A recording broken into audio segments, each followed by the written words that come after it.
पांडे जी, मैं प्रॉपर्टी का काम शुरू करने जा रहा हूँ। Very good. और मैं स्पेशली लुधियाना से आया हूँ सिर्फ ये जानने के लिए कि कौन से प्रिकॉशंस जो हैं वो यूज़ करने चाहिए इंसान को, ताकि मेरे को या मेरे क्लाइंट को कोई परेशानी ना हो आने वाले समय में।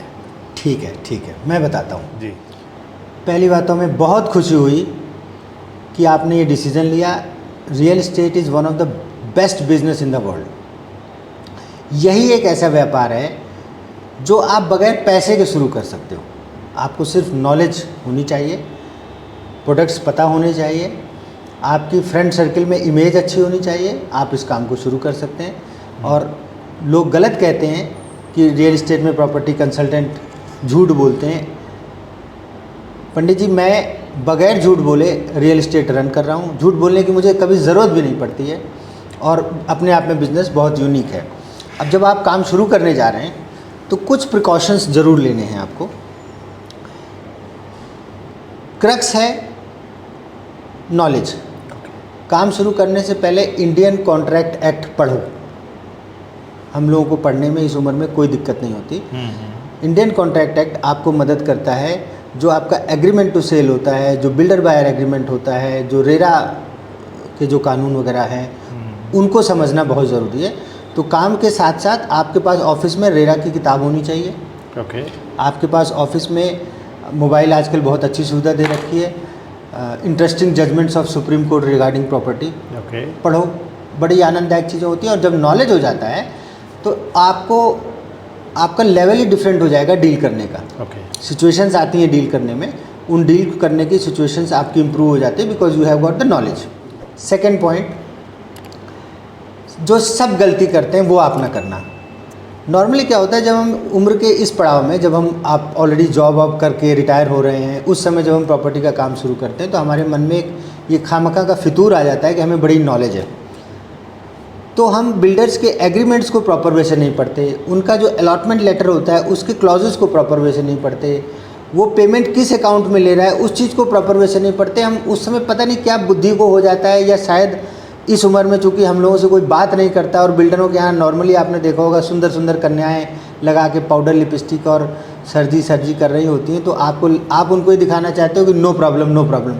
अरे भैया, नो प्रॉब्लम नहीं, अगर पढ़ोगे नहीं तो बहुत तगड़ी प्रॉब्लम आ जाएगी। मैडम को ना देखो, मैडम बदल जाती हैं। सपोज आज कोई लड़की है, कल कोई और मैडम आ जाएगी। तो पहली चीज़ है कि आप उनके बातों में, उनकी लच्छेदार बातों में ना फंसें। आप एग्रीमेंट्स पढ़ें, उनको बोल दीजिए कि मैम 10 मिनट रुकिए, हम आपका फॉर्म पढ़ रहे हैं।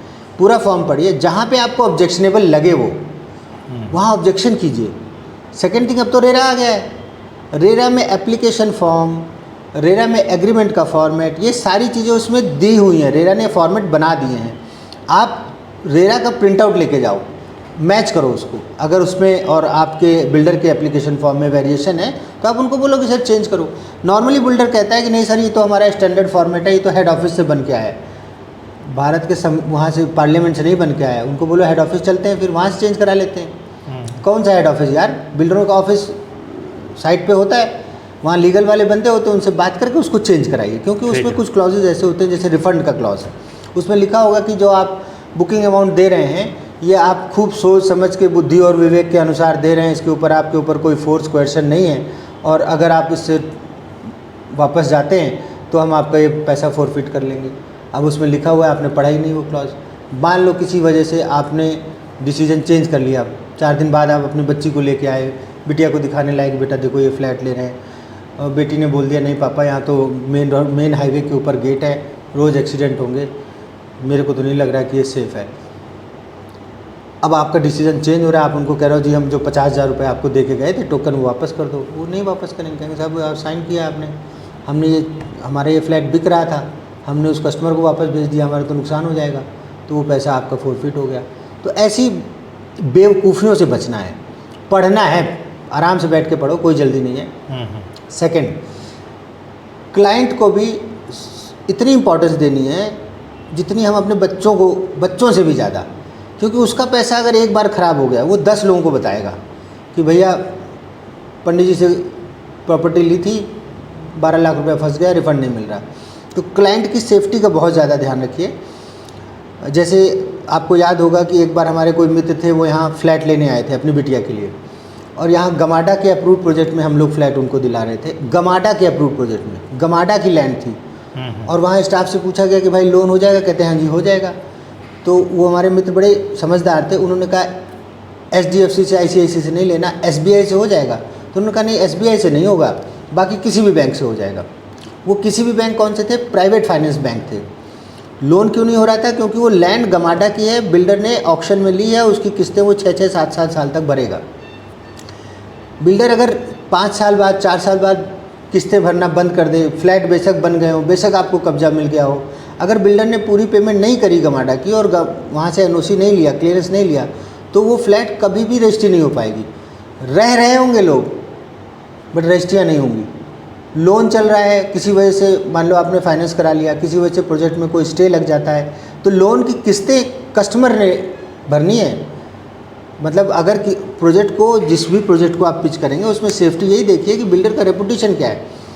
कोई भी आदमी बिल्डर बन जाता है यार, एनीबडी। मतलब अब क्या एग्जांपल दे, नाम नहीं लेना चाहिए। मतलब मिठाई की दुकान थी यार, बढ़िया मिठाई की दुकान थी और पैसा अच्छा था। पहले एजुकेशन लाइन में गए, एजुकेशन लाइन से और पैसा कमाया, उसके बाद बिल्डर बन गए। तो बिल्डर बनने का हमारे देश में दुर्भाग्यवश कोई ऐसा कानून नहीं बना है कि एक बड़ा बिल्डर बनने के लिए कुछ मापदंड हो, कुछ उनके फाइनेंशियल सिस्टम हो, ताकि उनको वेरीफाई करके ही उनको लाइसेंस मिलना चाहिए। ऐसे ही लाइसेंस मिल जाता है, आप अप्लाई कर दो, प्रोजेक्ट की ज़मीन आपके पास रजिस्टर्ड होनी चाहिए, बिल्डर लाइसेंस अप्लाई करो, लाइसेंस मिल जाता है। तो ये प्रिकॉशन जरूर लेना चाहिए कि ट्रैक रिकॉर्ड। तीसरी बात, जब आप काम शुरू कर रहे हो तो सिर्फ चुनिंदा अच्छी कंपनियों में काम शुरू करो। वहाँ के सिस्टम अच्छे हैं, वहाँ कंपनियों के डूबने का या फाइनेंसेस डूबने का कोई डर नहीं रहता है। इसमें मैं एग्जांपल देता हूँ, जैसे आप DLF से काम शुरू कर सकते हो। अभी पंचकुला में DLF का बहुत अच्छा प्रोजेक्ट लॉन्च होने वाला है। वो अपर सेगमेंट है। देखो मेहनत उतनी ही करनी है पंडित जी जितनी एक छोटे फ्लैट को बेचने में करनी है, लेकिन जब आप प्रीमियम सेगमेंट को कैटर करते हो, लकली लुधियाना में आपका परिचय भी सब होजरी और अच्छी इंडस्ट्रीज़ के लोगों से है, तो आप उनको प्रीमियम सेगमेंट से स्टार्ट करो। तो एक तो उनको अच्छा लगेगा कि यार आप सही। अब अगर आप उनको बोलोगे कि यार एक फ्लोर लेना है 30 लाख का, 35 लाख का, तो कहेगा क्या यार फ्लोर में तो हमारा ड्राइवर रहता है। उनको अगर आपको प्रॉपर्टी पिच करनी है तो आप उनको बोलो कि सर एक DLF का प्लॉट आया है पंचकुला में, नया एरिया कट रहा है, 3.5 करोड़ से स्टार्टिंग है, साइज़ भी बहुत अच्छे हैं, एक बार एरिया चल के देख के आते हैं, मुझे तो बहुत अच्छा लगा। डेफिनेटली वो आपकी बात को सुनेगा और बोलेगा हाँ प्रोग्राम बना लेते हैं, मेरे को जाना ही है 2-4 दिन में, तो साथ चलते हैं। तो अपर सेगमेंट को कैटर करो, नॉलेज बढ़ाओ, कम्युनिकेशन में क्लियरिटी रखो, कोई कम्युनिकेशन में झोल ना रहे। शुरुआत में अगर 2 महीने, 4 महीने, 6 महीने डील नहीं भी होती है तो भी मॉरल नहीं टूटना चाहिए, क्योंकि 5-6 महीने तो आपको समझने में लग जाएगा। उसके बाद समझने के बाद जब आपकी पहली डील होगी, दूसरी डील होगी, तो आप हमको बताना, हम अपनी स्टाइल से पार्टी करेंगे, आप अपनी स्टाइल से करना। पांडे जी, आपने प्रिकॉशंस के बारे में तो सारा बता दिया, लेकिन अब ये बताइए, ये गाइड कीजिए मेरे को कि अभी मार्केटिंग इसकी कैसे करनी है, कैसे आगे प्रोसीड करना है ताकि क्लाइंट्स को हम तक पहुंचने में आसानी हो। सबसे पहले तो ऐलान कर दो, बता दो सब दोस्तों को कि यार मैं चंडीगढ़ की प्रॉपर्टीज़ का मैंने काम शुरू किया है। किसी भी मेरे यार दोस्त को चंडीगढ़, हिमाचल, इस एरिया में कोई प्रॉपर्टी लेनी हो तो मुझसे संपर्क करें। छुपा के ना करो, बता के करो। सेल्स में एक ही चीज़ होती है, आपको जब उतरना है मैदान में, फर्स्ट यू सेल योरसेल्फ। पहला स्टेप है फर्स्ट यू सेल योरसेल्फ, अपने को सेल करो। आपके जितने मित्र थे पुराने, जो सब जानते थे आप डिफेंस में भी रहे, उसके बाद जो इतना आपका कैरियर रहा, वो सब हल्का फुल्का लोगों को पता होना चाहिए जिनको आप टच कर रहे हो। Then you sell the product. जिस कंपनी का भी आप प्रोडक्ट सेल कर रहे हैं, इसीलिए मैंने आपको कहा है स्टार्टिंग में कि अच्छी कंपनियां चुनिए। तो आप sell the product oblique company, फिर आप सेल द कंपनी। पहला स्टेप था सेल योरसेल्फ, सेकेंड स्टेप है सेल द कंपनी। उस कंपनी के बारे में विस्तार से बताओ कि यार इन्होंने तो यहाँ भी ऐसा किया, वहाँ भी ऐसा किया, वहाँ इस रेट पे स्टार्ट किया था, अभी वहाँ का ये रेट हो गया। Then you sell the product. उसके बाद फिर प्रोडक्ट के बारे में बात कीजिए कि यहाँ पे एक फ्लैट है जो इस रेट में मिलता है, ये सब प्राइसिंग है। पब्लिक तक पहुँचने के लिए बहुत ज़रूरी है कि आप छोटे छोटे आजकल टूल्स आते हैं। आप देखो बच्चे बनाते हैं, वो टीज़र यूट्यूब वगैरह में डालते हैं, कोई फेसबुक में डालता है। ये सब चीज़ें अब सीखनी पड़ेंगी इस उम्र में, इनमें आप इनसे दूर ना भागो, समझे। तो मतलब आप यूट्यूब की मदद ले सकते हैं, बहुत अच्छा माध्यम है लोगों तक पहुंचने का। बट इसमें प्रिकॉशन यही रखना है कि अगर आप रियल एस्टेट से रिलेटेड हो तो सीरियस काम करने जा रहे हो तो सीरियस वीडियो बनाओ, बिल्कुल। उसमें फूहड़पन नहीं होना चाहिए, उसमें बंदा ऐसा, आपकी कम्युनिकेशन ऐसी होनी चाहिए, ऐसे सब्जेक्ट्स में होनी चाहिए कि आदमी देखे तो उसको अच्छा लगे और वो सब्सक्राइब करे या एक दो अपने दोस्तों को फॉरवर्ड करे। एक और तरीका है कि जिन बिल्डर्स का आप प्रोडक्ट बेच रहे हो उनके जो सेल्स के स्टाफ हैं उनको ही बोल दो आप कि आप भाई मेरा टीज़र बना के भेजो, जिसमें वो अपने प्रोजेक्ट के बारे में कुछ लिख देते हैं और नीचे आपका नंबर लिख देंगे, उसको आप अपने स्टेटस में डाल सकते हो। जितने भी दोस्त आपके स्टेटस देखेंगे, कोई थम्स अप बोलेगा, कोई पूछेगा कि अरे यार, स्टार्ट हो जाएगी क्वेरी, लोग पूछना स्टार्ट कर देंगे। तो लोगों तक पहुंचने के लिए ये ज़रूरी है। तीसरा तरीका है इनडायरेक्ट कम्युनिकेशन। कई बार क्या होता है, आप किसी को डायरेक्टली नहीं बोल सकते कि यार प्रॉपर्टी ले लो हमसे, तो इनडायरेक्ट कम्युनिकेशन करो। सपोज़ आप यहाँ पे चंडीगढ़ आ रहे हो, 2 दिन बाद आ रहे हो, आपको किसी अपने पुराने कस्टमर की रसीद लेने आना है, तो अब आप बैठे हो भारद्वाज जी के साथ, बात करो, कहते हो यार परसों तो मेरे को चंडीगढ़ भी जाना है, रसीद लेके आनी है। वो पूछेंगे कि यार किस चीज़ की रसीद, वो यार मैंने फ्लैट नहीं बेचा था वो चड्ढा जी के दामाद जी को, तो उनकी रसीद लेके आनी है। अच्छा किन्ने दा बेचा सी, की पाव सी, कि मैं कितना सी। अब वो क्यूरोसिटी उनके अंदर आ गई कि यार तुमने फ्लैट बेच दिया, यार सही में बेच दिया यार तुमने फ्लैट, तो बोलो बेच, वो क्या है, बहुत सिंपल है यार, चल मेरे साथ, उस दिन मैं रसीद लेने जा रहा हूँ। तो अब भारद्वाज जी बहुत बिजी आदमी है, वो आपके साथ एक दिन के लिए आ जाएंगे पर क्लाइंट को लेके नहीं आ सकते, ठीक है। अब वो अपना क्लाइंट भी आपको देने लगेंगे। तो इसमें तीसरा एक जो स्टेप है कि नेटवर्किंग, लोगों को कम्युनिकेट करो, दोस्तों को कम्युनिकेट करो, जो प्रॉपर्टी का काम करते हैं, जो चंडीगढ़ नहीं आ जा सकते हैं, जो बहुत ज़्यादा व्यस्त हैं, उनको कम्युनिकेट करो कि यार मैंने काम शुरू कर दिया है, कोई आपको कोई रिक्वायरमेंट आती है तो आप बताओ, मैं साइट विजिट करा दूंगा। फोर्थ, नेटवर्किंग यहाँ भी बनाओ।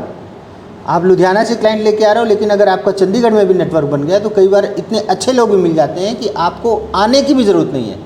आपका यहाँ का जो डीलर है, जो कोऑर्डिनेट कर रहा है आपके साथ, पहले तो आपने बिल्डर से सारा गणित समझ लिया कि क्या होता है, क्या मिलता है, क्या नहीं मिलता है, वो सारा कुछ समझ लिया। फिर आप यहाँ के अपने जो दोस्त हैं डीलर, उनको बोल सकते हो कि यार मैं क्लाइंट भेज रहा हूँ, आप इनकी साइट विजिट करा दो। साइट विजिट करा के जब बुकिंग क्लोज होती है तो आधा कर लो, ठीक है। और एक इम्पॉर्टेंट चीज़ है कि कुछ लोग सिंपली डायरेक्टली रेरा की साइट में जाके, कई कंपनियां वहाँ से डीलर्स के नाम उठाती हैं, तो रेरा रजिस्ट्रेशन बहुत ज़रूरी है। मतलब आप अगर रेरा का खुद का रजिस्ट्रेशन नहीं कराएंगे तो आप जब बुकिंग डालेंगे भी तो आपको किसी ऐसे ब्रोकर की या किसी ऐसे दोस्त की ज़रूरत पड़ेगी जो प्रॉपर्टी का काम करता हो और रेरा में रजिस्टर्ड हो, क्योंकि आप बिल उसके नाम से डालेंगे। तो डेफिनेटली आजकल पता ही है आपको यार कि कोई भी आपको कोई हेल्प करेगा तो हिस्सा मांगेगा, बिल्कुल, ठीक है। तो ये बेसिक्स हैं जो मैंने अभी तक बताए। बाकी आप करते करते जब भी आप आते हैं क्लाइंट को लेके इस दफ्तर में, यू आर ऑलवेज़ वेलकम, कभी भी आइए। बस एक ही रिक्वेस्ट होती है कि सरप्राइज़ देने मत आना, नहीं तो सरप्राइज़ मिल भी सकता है। बता के आइए ताकि मैं रहूँ आपको अटेंड करने के लिए, ऐसा ना हो कि मैं आप आओ और मैं कहीं और, ठीक है। ये प्रिकॉशन लेकर मैं आपको बता कर आऊँगा जी, काम शुरू करो। मेरी बेस्ट विशेज़ हैं, मैं जो भी हेल्प कर पाऊँगा ज़रूर करूँगा। So nice of you, so nice of you Pandey ji, thank you very much.